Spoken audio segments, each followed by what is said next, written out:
morning everyone. Welcome back to our channel Online Study of Max Divine. Today we are going to continue our chapter The Three Questions. Before moving further, let's have a quick revision. अभी तक chapter में देखा कि एक राजा के मन में 3 सवाल आते हैं जिसका जवाब उसके किंगडम में किसी को भी नहीं पता होता। इस वजह से वो एक हर्मिट के पास जाते हैं, यानी एक संत के पास जाते हैं, और संत के पास जाने पर उनसे एक आदमी टकराता है। और वो आदमी कौन होता है? जख्मी हालत में होता है, और एक्चुअल में हमें पता चलता है कि वो आदमी उस राजा को मारने के लिए आया था। लेकिन अब उस आदमी को बहुत ज़्यादा रिग्रेट हो रहा था कि उसने क्या हरकत कर दी। मतलब राजा तो बहुत अच्छे हैं क्योंकि उन्होंने उसकी सेवा की और उसे बचा लिया। जख्मी हालत में था लेकिन बचाया किसने था? राजा ने। तो ये सारी जितनी भी एक्सप्लेनेशन है, ये कंप्लीट एक्सप्लेनेशन आपको मेरी पिछली वीडियोस में मिल जाएगी। आप उसे अच्छे से समझ लेना, और अगर उसमें से अभी भी कुछ समझ ना आए तो आप क्वेरी कर सकते हो। Today we are going to continue the page number 21, paragraph number 2। The king was very glad to have made peace with his enemy so easily and to have gained him for a friend. तो राजा बहुत खुश, glad होता खुश, तो वो बहुत खुश थे कि उन्होंने अपने एक दुश्मन से इतनी आसानी से शांति बना ली। मतलब बहुत सुकून से उनकी जो दुश्मनी थी वो ख़त्म हो गई।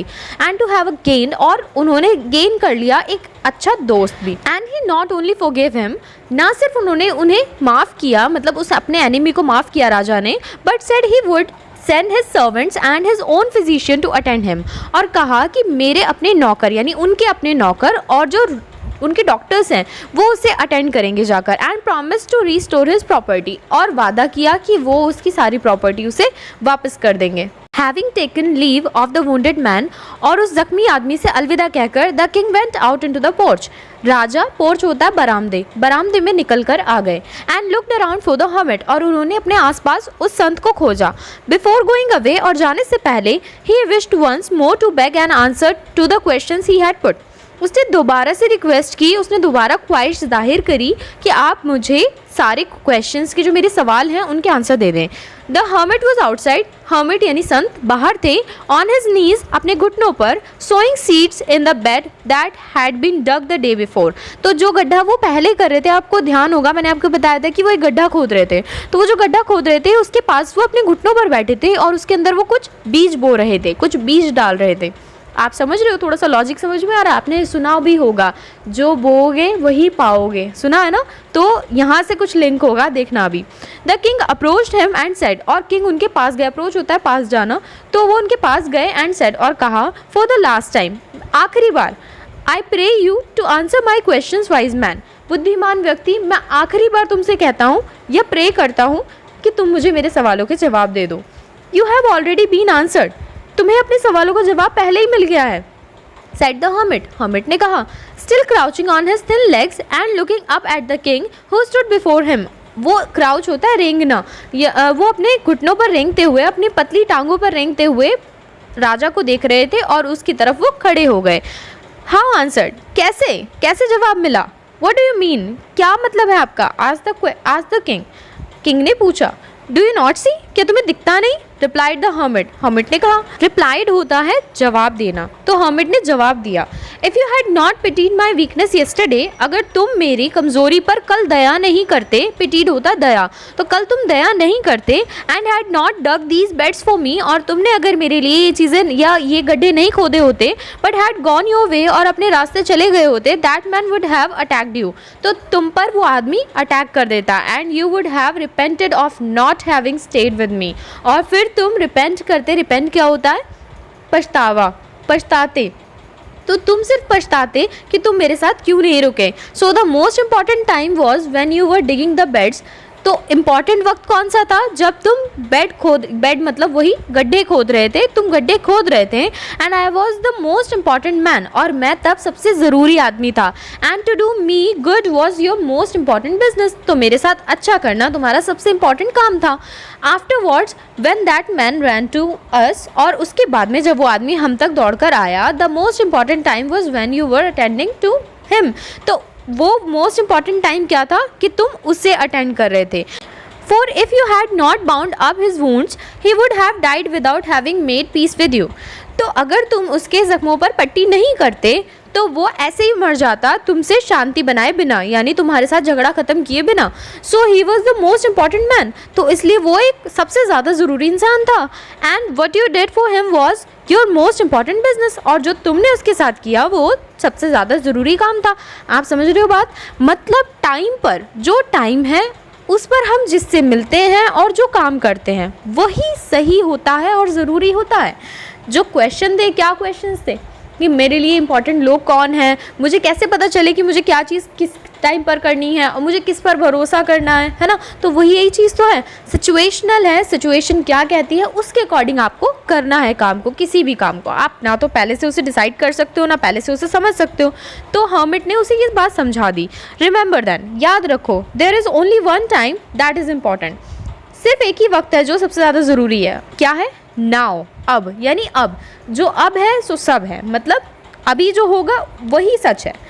It is the most important time, ये सबसे ज़्यादा ज़रूरी वक्त है। Because it is the only time when we have any power, क्योंकि यही वो वक्त है जिसके अंदर हमारे पास कोई भी ताकत होती है। The most necessary person is the one with whom you are, और वो सबसे ज़रूरी इंसान है जिसके साथ तुम हो। नेसेसरी होता है सबसे ज़रूरी, तो ज़रूरी वो है जो जिसके साथ तुम हो। For no man knows whether he will ever have dealings with anyone else. तो क्योंकि ऐसा होता है ना कि हमें नहीं पता कि हम किसके साथ कब मिलने और कब हमें कोई डील करनी पड़े या हमें कोई कांटेक्ट उससे बनाना पड़े। तो सिंपल सी चीज़ है कि जो जिससे हम मिलेंगे, जिससे बात करेंगे, वही हमारे लिए इंपॉर्टेंट हो जाएगा।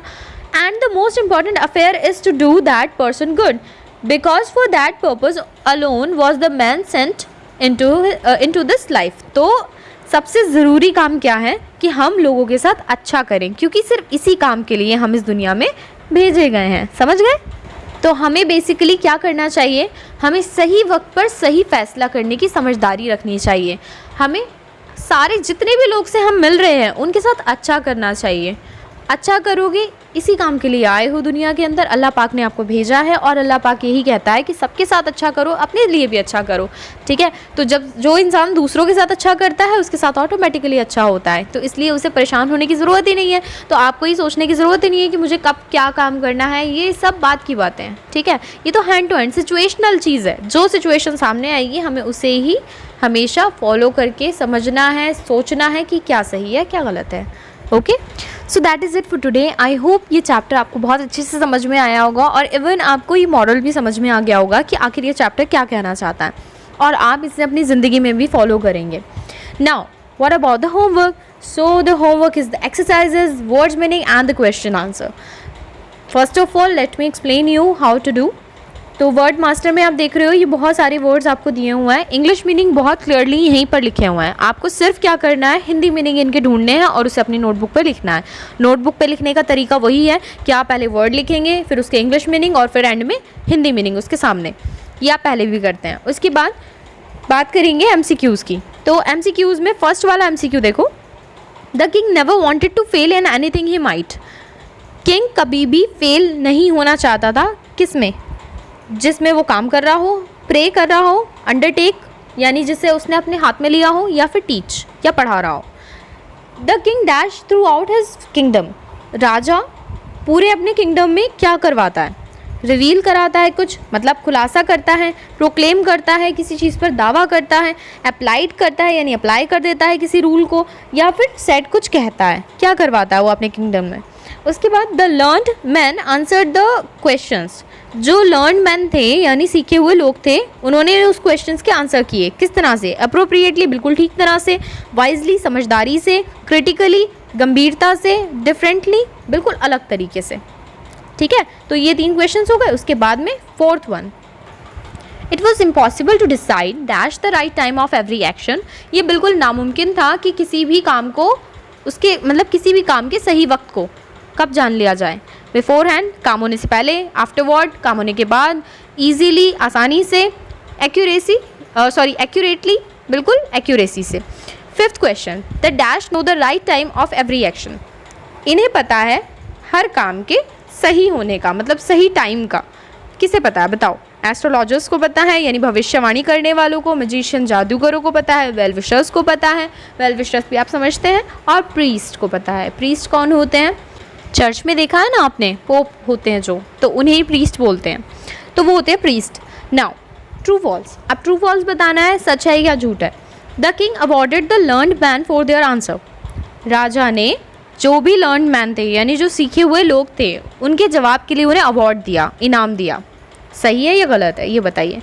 The king appointed a council of wise man for himself. राजा ने अपने लिए एक काउंसिल को बुलाया, मतलब जो वाइज मैन हैं, जो जितने भी समझदार लोग थे, उनकी काउंसिल, पूरी मीटिंग को उसने अपने लिए बुलाया। The hermit was widely renowned for his wisdom. Hermit जो थे वो अपनी समझदारी के लिए दूर दूर तक फेमस थे। The hermit was strict and rude. क्या हर्मिट स्ट्रिक्ट और रूड थे? The hermit recognised and greeted the king. क्या हर्मिट ने पहचान लिया था राजा को और उनसे ग्रीटेड होता है मतलब खुशी से मिले थे, स्वागत किया था उनका। The bearded man was wounded badly. जो बियर्डेड यानी दाढ़ी वाला आदमी था वो बहुत ही बुरी तरह से जख्मी था। The bearded man came to take revenge from the king. तो जो दाढ़ी वाला आदमी था वो बदला लेने आया था राजा से, ऐसा था या नहीं था? The most important time is now. सबसे ज़रूरी वक्त है अभी, सिर्फ अब का वक्त। तो आपको बताना है सारी स्टेटमेंट में से कौन सी ट्रू है और कौन सी फॉल्स है, ठीक है, सामने लिख देना। उसके बाद एक्सप्लेन द फॉलोइंग, आपको एक्सप्लेन करना है, इसको ध्यान से समझ लो ज़रा। The king was very glad to have made peace with his enemy so easily. राजा अपने दुश्मन से बहुत आसानी से शांति बनाने में बहुत खुश हुआ। इसका क्या मतलब है? देखो, इसका डीप मतलब है। इसका मतलब क्या है? देखो, कोई भी दुश्मन होता है जब हमारा, तो हमें उसे मनाने में, या हमारा कोई जैसे अच्छा दोस्त नहीं है तो उसे मनाने में कितना टाइम लगता है, ठीक है, हर एक कोशिश लगती है, बहुत मेहनत लगती है। लेकिन राजा को यहाँ पर कोई भी मेहनत नहीं करनी पड़ी, सिवाय क्या, उसने बस सेवा की, और वो भी अनजाने में। उसे तो पता भी नहीं था कि वो उसे मारने आया है। अगर उसे पता होता तो वो छोड़ता उसे? कोई नहीं ना। लेकिन फिर भी आसानी से उससे उसकी दोस्ती हो गई, तो इस वजह से वो खुश था। तो आपको इसे अपने वर्ड्स में लिखना है। उसके बाद you have already mean answered, तुम्हें इसका जवाब पहले ही मिल गया। इसका क्या मतलब था? हर्मिट ने बोला ना कि आपके साथ जो सिचुएशन हुई थी, इसका मतलब ये है कि आपके साथ, मतलब जो राजा के साथ ये सिचुएशन हुई थी, उससे राजा को खुद ही समझ जाना चाहिए कि जो सिचुएशन उसके सामने आती है उसे उसी को फॉलो करना है, अच्छे से उसे समझना है, उसमें क्या चीज़ सही वक्त पर करनी है, उसे खुद ही समझ में आ जाएगा। तो वो आंसर ऑलरेडी दे चुका था, तो आपको ये चीज़ एक्सप्लेन करनी है। उसके बाद the most necessary person is he with whom you are. Most necessary, सबसे ज़रूरी इंसान वही है जिसके साथ तुम हो। For no man knows whether he will have dealings with any one else. क्योंकि किसी को नहीं पता कि किसको किसके साथ डील करना है, किसके साथ में डीलिंग्स हैं। कोई दूसरा नहीं जानता है कि किसको किसके साथ में बात करनी है। जैसे आप हो, अब आपको नहीं पता ना आपके मम्मी पापा किससे, मतलब किसके साथ में फ्रेंडशिप है। अब ऐसा तो नहीं है सारे फ्रेंड्स आप जानते होंगे मम्मी पापा के, या आपके दोस्त हैं उनके भी आप फ्रेंड्स जानते होंगे। नहीं, ऐसा हो ही नहीं सकता ना। तो हमें पता ही नहीं है किसके साथ हमें किससे मिलना है, कैसे मिलना है। तो आई होप कि आपको ये अच्छे से समझ में आ गए हैं सारे पॉइंट्स। तो आज का जो वर्क है आपका सिर्फ इतना ही है। आपको क्या करना है, वर्ड्स मीनिंग करने हैं, A, B और C एक्सरसाइज करनी है। क्वेश्चन आंसर की आज मैं आपको लिस्ट दे दूंगी, आज नहीं कल सुबह में आंसर शीट आपको मिल जाएगी। क्वेरी के लिए आपको पता ही है, आप क्वेरी मुझसे पर्सनली कर सकते हैं। और इसके अलावा आपको होमवर्क अब सेंड करना है, वही सेम टाइम है, कल सुबह 8 बजे तक। 8 बजे से पहले ही कर देना तो ज़्यादा अच्छा है। Okay, goodbye and see you in the next class.